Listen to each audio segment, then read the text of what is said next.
Good morning, everyone. This is classwork 22. We are in week 9. Make sure you did classwork 21 before this one, okay?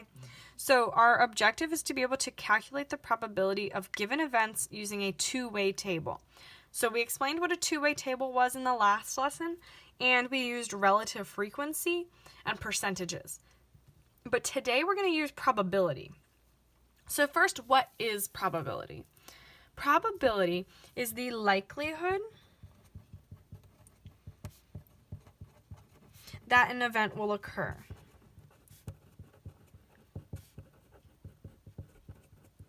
And probabilities are always between 0 and 1. So that means a probability will always be a decimal. If the probability of an event occurring is 0, that means it's not going to happen. There's no way. If a probability is 1, that's like 100% it's going to happen. So a probability will be a decimal, just like we saw with relative frequency yesterday. Okay? And here's a quick little example using probability to calculate frequency, which we're going to be doing soon. 100 customers filled out a survey on their favorite ice cream flavor. Based on the results of the survey, the probability that somebody likes chocolate best is 0.37. How many people surveyed said they like chocolate best? So what we do here is we say probability times the sample size equals frequency.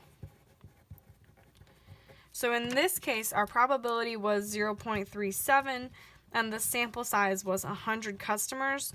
So that means that if we do that multiplication, 37 people liked chocolate best. Okay?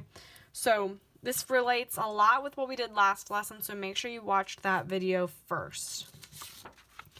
All right, we're going to do a couple examples, and then you'll have a classwork on your own. So for example number 1, the school board of Waldo, a rural town in the Midwest, is considering building a new high school primarily funded by local taxes. In addition to asking eligible voters about support for a new high school, data on gender and age group were also recorded. The data from these interviews are summarized below. Okay, so this is not a two-way table because there's too many variables, right?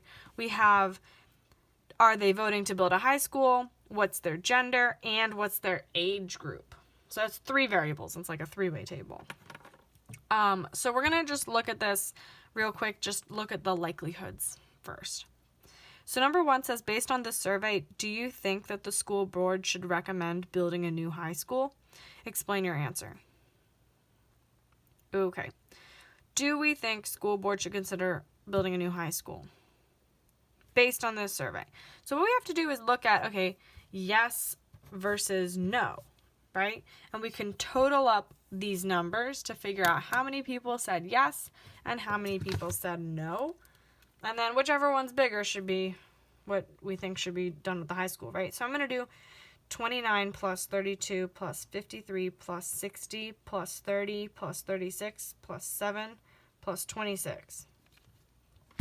Because that is going to be all the yeses, and that is 273 yeses. Okay? So I added up all these numbers. Now I'm going to add up all the no's.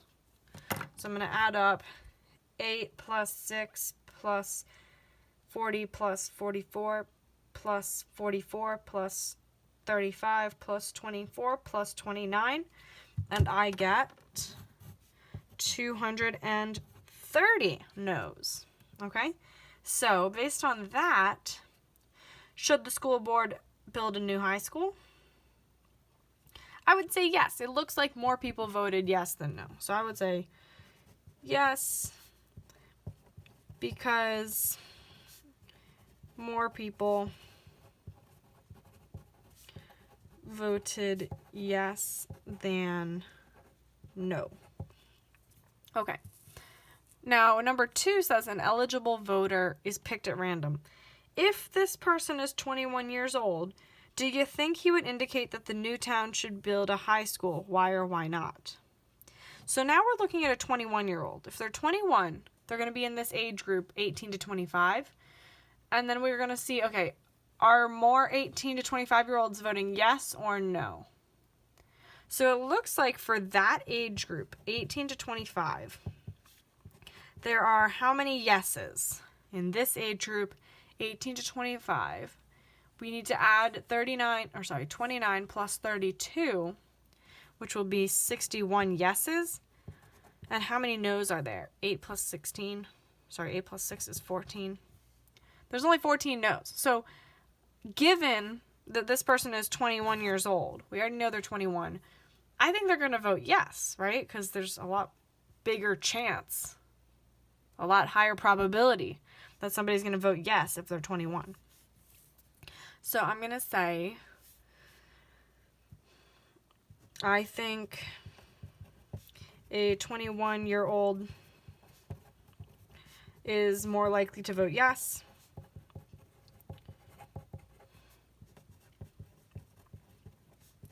Because more 21-year-olds voted yes.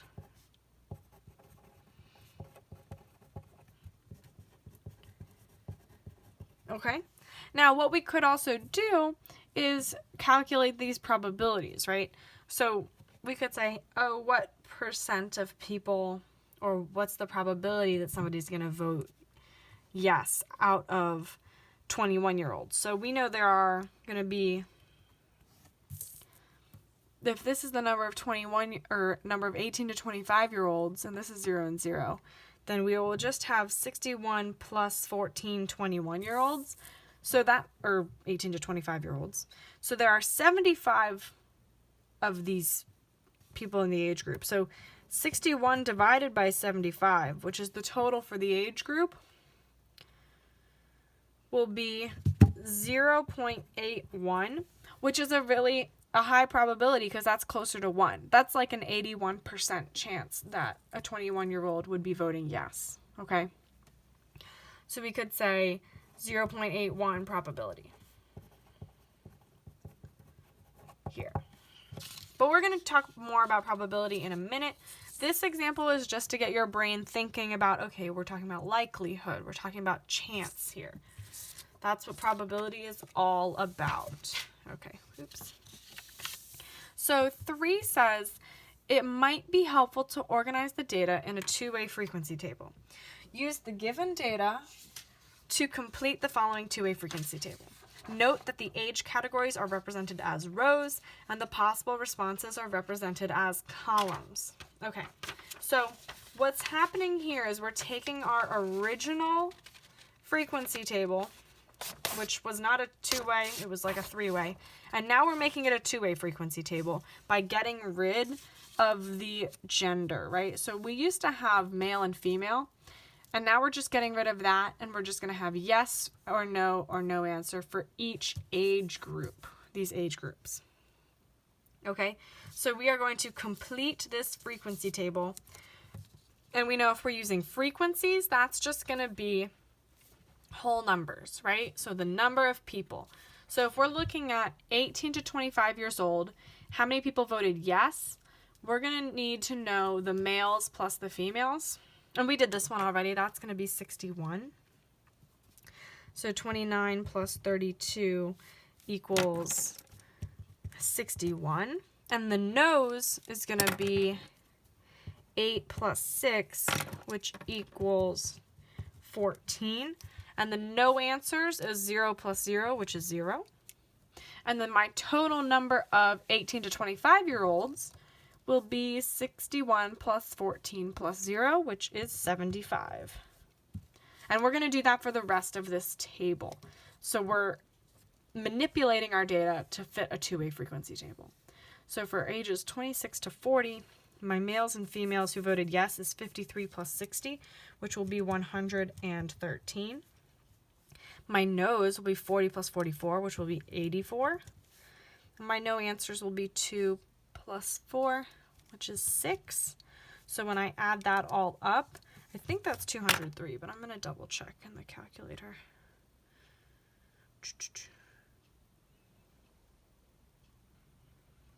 Yep, 203. Good. So we have 203 total voters who were 26 to 40 years old. Okay, then 41 to 65, the amount of people that voted yes is going to be 30 males and 36 females. So that will be 66 total people. No will be 44 males plus 35 females, which will be 79 total people. And no answer is 2 plus 2, which is 4. So we get 70 plus 79 is going to be 149. 66 years and older, we'll have 33. And then 24 plus 29 is 53. And then plus 2 will be total of 88. And then I can total up all my yeses and all my nos. And all my yeses will be 61 plus 103 plus 66 plus 33, which will be 273. Oh, we already knew that, right? We already did that in the beginning. So I know that the number of yeses is 273, the number of nos is 230. Then I can just do my total here, which is 12. And then my total number of people that were surveyed is going to be 515, which you can get by doing 273 plus 230 plus 12, or 75 plus 203 plus 149 plus 88. Both will give you 515 as the total number of people who were surveyed. Okay. Now that we've completed that two-way frequency table, let's go ahead and finish this up. So a local news service plans to write an article summarizing the survey results. 3 possible headlines for this article are provided below. Is each headline accurate or inaccurate? Support your answer using probabilities calculated using the table above. Okay, so we need to support our answer using probabilities. And we're going to calculate our probabilities by doing the same thing as relative frequency. Our probability will be the frequency of a category over the total, okay? It's the exact same as relative frequency as we did yesterday, okay? So, first headline, Waldo voters likely to support building new school. Okay, so this is similar to what we did before, all voters, right? So likely to support building a new high school. We know that the number of people who voted yes is 273 out of the total, which is 515. So the probability that somebody votes yes is going to be 273 divided by 515, which is 0.53. If we were to express that as a percentage, that's 53%. So this headline is accurate because the majority of people vote yes. The probability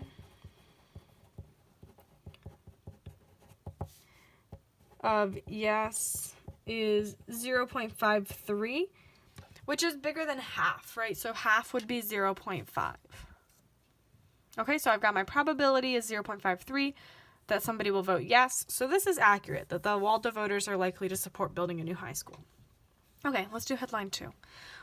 Older voters are less likely to support building a new high school. Okay, so older, maybe we go with 66 years and older. So if we look at the people who vote yes, that's only 33 people who are older and support building the new high school. Now, if we're looking at just the older people, let's do probability based on given that somebody's older. And we'll talk more about this in the next lesson. But if we're just looking at older people, we're going to take our total as just 88. Okay? So 33 divided by 88 is going to be the probability that an older voter or somebody over 66 is voting yes.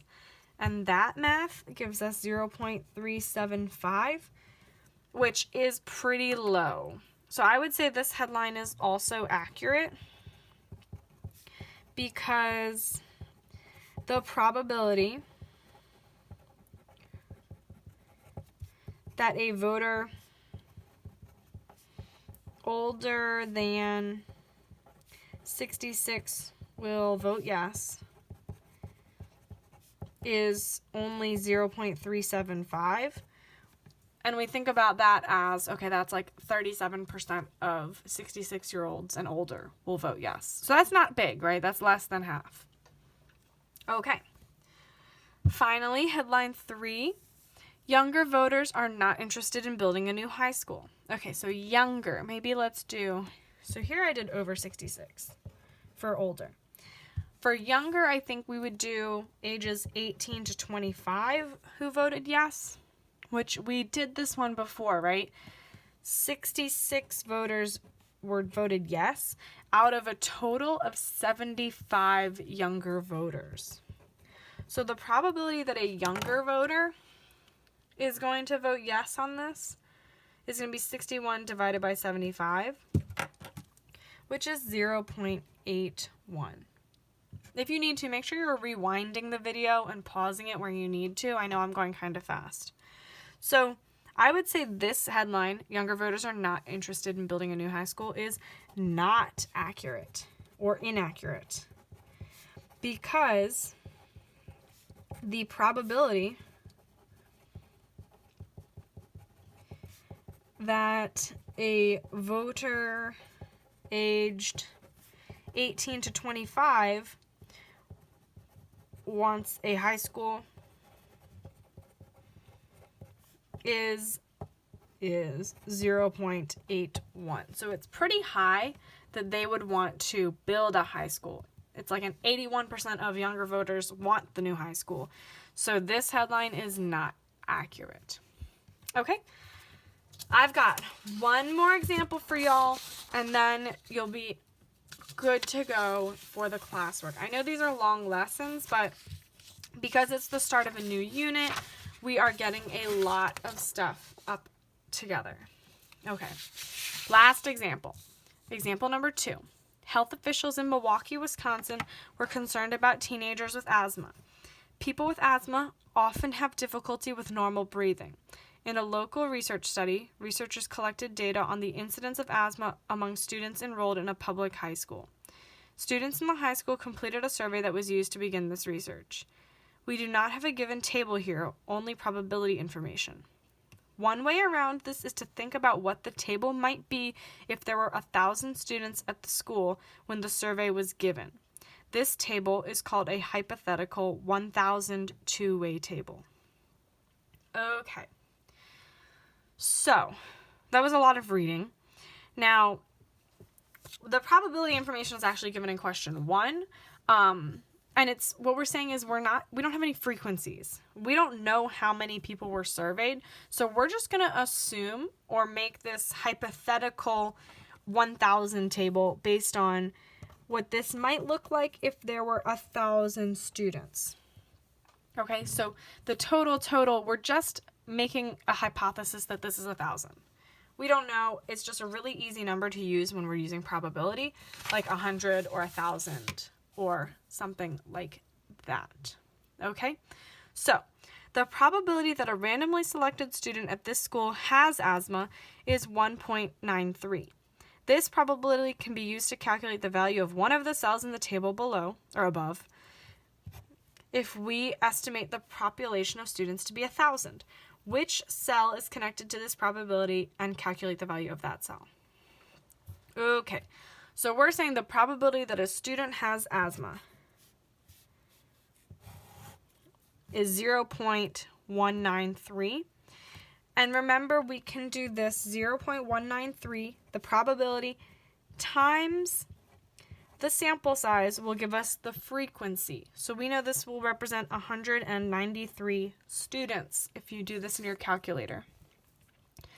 Now, what cell represents all the students that have asthma? So I'm going to look at students who have asthma and the total, and that's where I'm putting this 193. Okay? Now part 2, the probability a randomly selected student has at least one household member who smokes is 0.42. So we need to fill in the frequency here because this is a frequency table. So I'm going to do my probability times my sample size, and I'll get the number of students who have at least one household member. Hypothetically, if we're assuming that this student population is 1,000. So 421 is at least one household member who smokes. So I'm looking at least one household member who smokes. That's the total. We don't know if the student has asthma or not. Okay? All right. So we filled out that cell. We're going to go to number 3. In addition to the previously given probabilities, the probability that a randomly selected student has at least one household member who smokes and has asthma is 0.120. Sorry, So 0.120 times 1,000 equals 120. And this is going to be one household member who smokes and the student has asthma. Okay? So that's how we figure out that is going to be the student has asthma and at least one household member who smokes. It means we choose this row and this column. Now we're going to complete the rest of this table. And we do have enough information to do that now. We're going to use what we did in the previous lesson, where we know that 120 plus something needs to be 421, right? So I can do 421 minus 120 equals 301, right? And I know that 193 plus something needs to be 1,000. So I can do 1,000 minus 193 equals 807. And then I can calculate this column by using my rows, okay? So something plus 421 equals 1,000. So I'll do 1,000 minus 421, which equals 579. In this row, I can say something plus 301 equals 807. So I can do 807 minus 301. 807 minus 301 equals 506 students. And then something plus 120 equals 193. So I'm going to do 193 minus 120 equals 73. Okay, so we've completed our table using that we know that our rows must add up to the final number in the row, and the columns must add up to the final number in the column, and then everything's going to add up to 1,000 in the very end. Okay, please come to office hours or text me if you have any questions, and feel free to rewatch the video.